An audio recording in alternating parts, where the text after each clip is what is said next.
در این راستا و در برگزاری این محفل ما را همیاری کردند. جا دارد صمیمانه سپاسگزاری نمایم. هیچ جامعه پایدار نیست.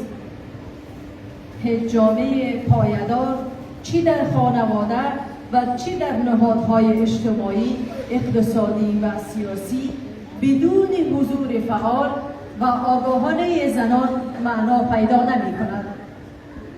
افغانستان در تدوین و رسانه زنان افغانستان به نام خداوند عدالت و برابری، ما جمعی از فعالان و حامیان حقوق بشر صدای رسای زنان افغان در دل تاریکی، ستم و انکار امروز گرد هم آمده ایم تا در برابر ظلم سیستماتیک زنان در افغانستان از جامعه جهانی می‌خواهیم تا با ایجاد کانال‌های امن، منابع مالی، آموزشی، درمانی و امنیتی را مستقیما در اختیار زنان قرار دهند، نه تنها از طریق ساختارهای تحت کنترل طالبان.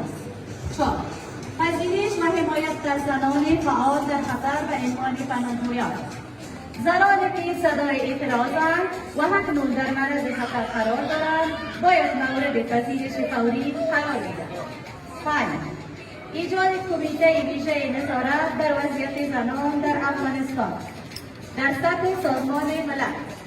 ما خواهان یک مکانیزم دائمی نظارت مستند سازی و گزارشگری بی‌طرفانه از وضعیت زنان افغان هستیم تا این بحران جهانی پنهان نماند.